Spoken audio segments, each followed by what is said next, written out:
space for feminists. Why don't the feminists pop over there with their couple shoes and their dodgy haircuts and go and like empower those women rather than bleating on in a country where even the most disadvantaged people have an opportunity to come out of their disadvantages rather than, I think the case is one here, as in equality. But don't you think, rather than feminism, there needs to be a team effort? So for example, when you say, like there's an African academic who said this, that feminism doesn't fit African values because the African experience is not based on an individual. It's like a village or a whole society. So when you say feminism, you've automatically created a dichotomy. And you know, have you seen the recent song, Katie, right? Kate. The recent song from Chile about, like, it's a viral song about the man is the rapist, the man is the judge. And like, yeah, so that is like the feminist anthem for the march, right? It's men-hating. Men-hating, yes. Misogynists will be called down and labelled and ranked and We spend most of all time. PC kind of terms. I don't see why it's any. If you want equality of opportunity, then you need to be able to be called a feminist in a non-positive sense. Yes. In the sense of why you just man bashing when you could be. Yes. I don't even know what they can do because it's none of my business. But yeah, I just think it says so in the Bible. God made men and women equally. It says actually man, male and female. So they've got different roles, which doesn't agree to different rights and responsibilities within the family, within society. We all have a role, and So you're fine with gender roles? yeah, sure. Really? Okay, that's good. Okay. God said so I'm not about to rock that boat. And you know, one thing which I speak to people about is that a housewife is a respectable thing.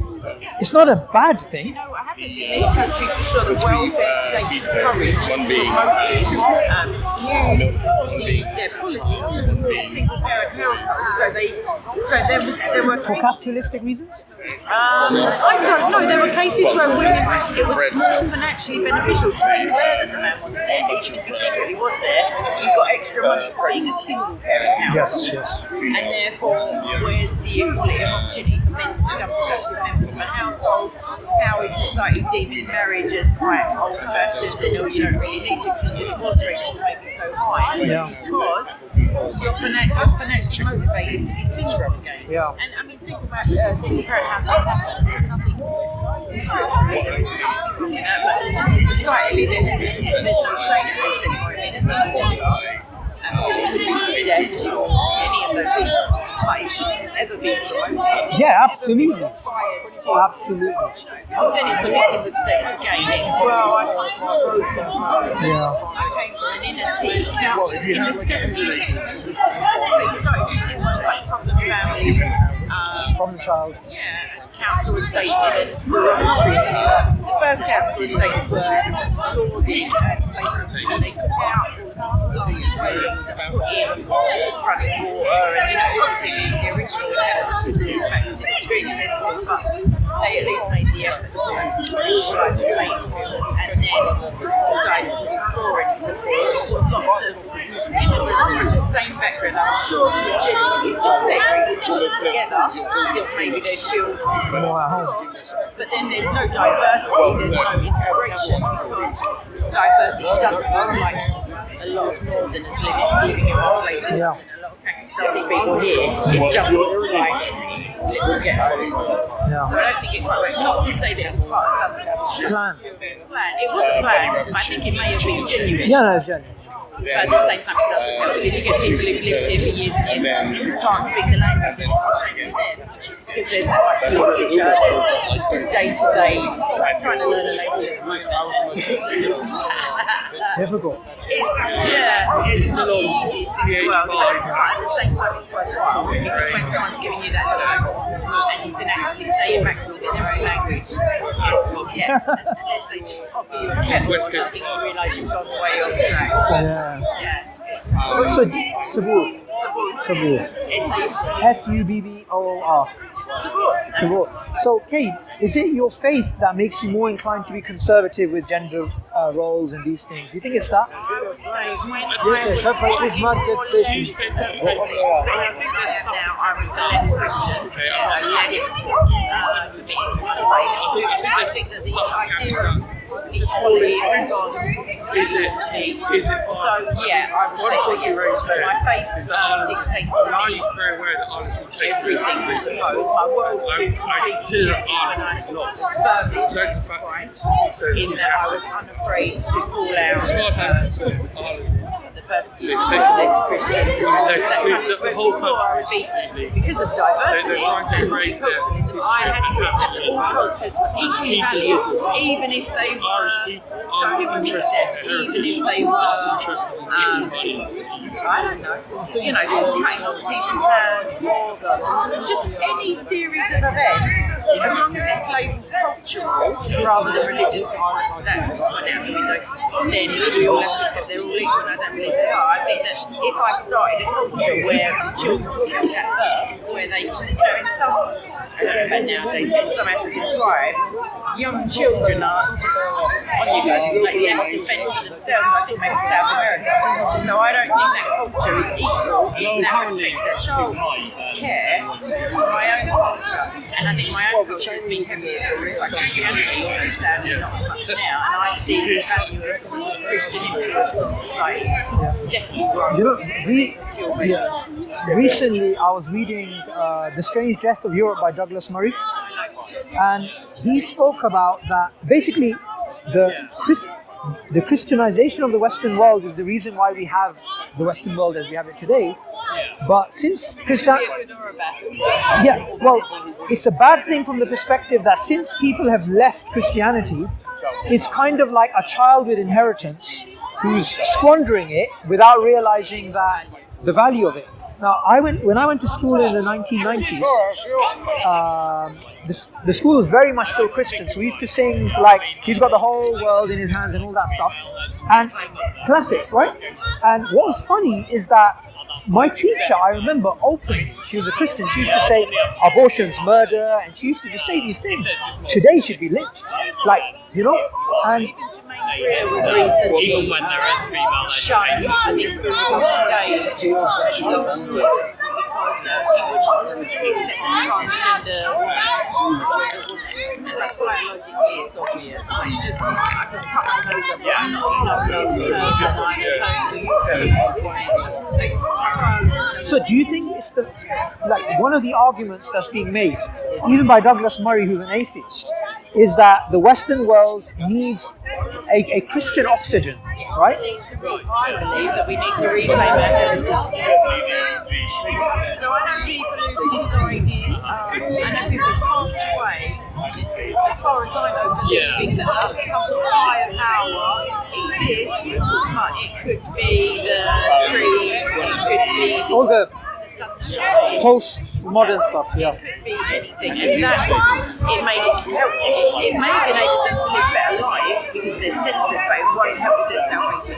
So I think that when we stopped believing in the next world, we've lost this world. If that makes sense. Yes, you know, Nietzsche, he spoke about the true world. So he said throughout history and Western history, he said we have this idea of the true world, which is heaven, and we have this world. And he said that as soon as we left Christianity, and he's talking about like 110 years ago, late Victorian times, that he has this analogy of the madman. Have you heard of it? So, yeah, exactly. So he has this example of a mad guy who runs into the marketplace saying, "Where's God?" And this is supposed to be an analogy of Western society. And they laugh at him because they've become atheist. They used to be Christian. So then he basically realizes that God is dead. God is dead from the perspective that, So then he starts telling them. But let me just say, for the record, Nietzsche is now dead. Yes.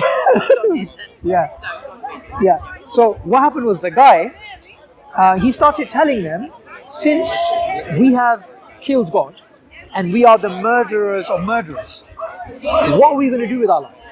What is the meaning of life? What is the purpose of life? And he starts talking about nihilism, that everything is meaningless. And the people don't understand him. So in frustration, he breaks the lamp and he says, "I've come too early," as in you guys don't recognize what happens when you leave faith. Yeah. So Nietzsche said within 100 or 200 years, Western civilization will go through an existential crisis because right now they're intoxicated by Christianity. Yes, and yes. So he said that's when they're gonna panic and they're gonna go through a crisis. And Douglas Murray and other atheists now they're recognizing the Western civilization is on the decline because it's lost out on faith, not because of economics or something else. Because look, it's Christianity. Because atheists say to me, atheists say to me that look at how great the Western world is, and I say to them, anything. What I would posit to an atheist is that it's just a randomly moving set of money. Yeah. Yes, but you could also say to them, anything good in the Western world is actually a remnant of Christianity. I would suggest that anything good is of God, because that's spiritual, faith. and therefore the less Christianity we don't But the thing is, these demonstrate these children are taught through a series of subtle and overt messaging to dishonour their parents, which is one of the commandments not to do that. So, for example, cartoons and Peppa Pig and stuff like that. To enjoy when my child was growing up. It's always, just basically saying, "Oh, silly daddy, silly mommy." It doesn't it's not. The state wants to be parent, and the state wants to be employer, and the state wants to be from the cradle. It's very hard. It's very hard to have people who are reliant on that. Therefore, when their discretions come to light, there's nothing many people can do because they're afraid to lose the security they may or may not have when they reach pension age anyway. So I think that the obfuscation of Christian values, so not even Christianity, although I would obviously support, I don't support Christianity, I would suggest that, for example, in Nigeria, where pastors are being regularly slaughtered by ISWAP, those kind of people, I would say that if we have a short of immigrants because of Brexit, for example, Christians should come to this for the sole reason that we are an alleged Christian country, and therefore Islamic countries can for sure, rush forward and help their Islamic brothers when they're coming forward. How do you think we can bring? Because look, what I speak to atheists about, I usually speak to them. To atheists usually. You don't necessarily. What do you mean? Ask them why you're an atheist, or do you just surmise? No. I mean, you have a conversation, you realize what they believe. Now, the thing is, what I'm trying to explain to them is that if you leave faith, any faith, in which you have Nietzsche's idea of the other world, the true world, life is meaningless. And if life is meaningless, then when you get a young teenager who lives on a council estate, who's like, screw everyone, I'm going to do what I want, that's a product of a lack of faith. If you notice, my grandparents' generation, for example, even though now people sort of sneeringly look back at that age where they had punishment in schools, where they were Caning. going out maybe at 12 to go to work, many of them were evacuated during the war, and yet they didn't have gangs, even though they didn't have gangs of boots roaming around stabbing each other. You'd never mug a pensioner. Exactly. So that, and the thing of the door is open. I can see this because everybody is poor, so you can leave your door open because you didn't have anything anyway. But that generation turned out. Please God we do, but I don't think we'll see another generation of that caliber because of the extenuating circumstances they went through, also the way they were raised. And even if you go further back to the time of the Reformation, even the abolition of the monasteries, that era, that people were certain of eternity. They were certain that their soul had two options. Had a value. Maybe purgatory, but two options only, and that was eternity, either eternal death or eternal life, worship of God. And it was real to them. I would say, and due to that, they self-released. They oversaw their own morality because they were afraid. It says, "Fear not he who can kill the body, but he who can kill the body and cast your soul into eternal." So they feared actually not in like an abuse victim. They feared God because that's the It's like fear of disappointment, yeah. That if you fear something, you will look into it for sure and know that you're on the right side of it. So, okay, you know your grandparents' generation. What do you think the cause was that led to the degradation? I think the 1960s. Yes. I was about to say that. It's the sexual revolution. I think that was part of an agenda, though. I don't go as far as like tinfoil hat and deep state, but for sure, the advancement of contraceptive pills, women became empowered to break the commandments even more. The breakdown of marriage. So even just the covenant of marriage, Yeah. these religions could purchase or obtain divorce, the fasting increases, like how many children were born outside of wedlock. And it became glamorized. Yeah, and because film stars were off having extramarital affairs, so many of the commandments already been broken. And if people can break the commandments without knowing what they're doing, they can't repent. Yeah. And if they can't repent, they can't salvation. Okay, but Kate, don't you think, and I've spoken about this before, that... And it became funny, don't Yeah, it? sure. It became an old man's religion. Oh, Yeah. It was kind of like trendy to look at old people, especially so the world was so jubilant and victory that they lost sight of what their fight was. They weren't necessarily their families, but collectively overcoming the country. But don't you think, hey, a reason for this is the liberal Christians? Because, yeah, but I'll say liberal Christian for this reason, because recently there was the Netflix film that was mocking Jesus. Yeah, and about 30 years ago is the life of Brian. That was about in the 70s, and I remember so the difference, I believe, so me as a Christian, I think the life of Brian is hilarious. No, but don't you think that's the problem? No, I think that Monty Python are hilarious, and therefore there's let me tell you. So I watched a cardinal or a reverend, I can't remember his name, doing an interview, and he was quite adamant that this is a slippery slope and it's the beginning. But the fact is that Christ wasn't mocked in that film, so in Netflix, the difference for me when I cancelled that subscription is that it's literally Christ, and his own are literally alcoholic. Christ is literally having an affair with Satan or whatever. And I don't think Christmas, for sure, is the time to release that flag. And to be charged $11.99 a month, and to have them take money out of my account, by the way, without my permission. So the difference is that one is mocking religion, and mainly Judaism. So I was surprised that the Jews didn't get up and say, whereas. Yeah, I think that the true message of Christ wasn't lost within that film, where there were still some roles that can be admittedly like wrenched from it, but the one with the gay Jesus is just inflammatory. And if it was Muhammad, then we'd be absolutely But don't you think one of the causes of this, that the Netflix film is liberal Christians? I'll tell you what I mean by liberal Christian. Yeah, cultural Christian. Fair enough. The reason this is the case is because I've spoken to Christians about this, and I've said, why do you guys not defend your faith like the North American Christians? Because I consider European Christians and North American Christians totally distinct. North America, you can't mock Christianity, but in Europe, it's fine. Yeah, and I don't think that's a negative thing. I think, for example, like Trump, right? I would suggest that potentially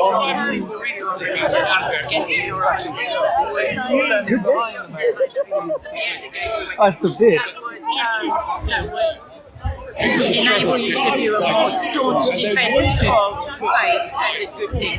So I would suggest that murder, riots, violence of any kind is not an acceptable defence because God is all powerful. Yeah, but I don't want the Christians to do that. I don't want I'm Muslims just to do saying, that. you say that your admiration of Northern America rather than, as opposed to Europeans just going, oh, we're against you here. And you say that your admiration for that stance is rooted in your own religion. Yes. The reason I would say that, for example, is that we believe, and in the Quran it says, the closest to the believers are the Christians. Now, Islamic scholars speak about this because the closest to us theologically are Jews, not Christians. But theologically in terms of God's unity. However, why does the Quran say the closest to the Muslims are Christians? It's because in affinity. Now, what I find is that. Sorry? Yeah, exactly. So, you know your history. Yeah. Yes, sir. So you know. So, what it is that when you have a faith, which is everything which is sacred becomes unsacred by mocking. Psychologically, something happens in your brain is devalued. You become defiled in and of yourself. So Christ said, nothing that, so going back to the dietary, Christ said nothing that enters the mouth can defile a man because it just passes out again into the void. Whereas what comes from the heart and leaves the mouth can for sure defile you. So blasphemy of the Holy Spirit, dishonoring parents, lying, it says that lying lips are an abomination unto the Lord. Yeah. So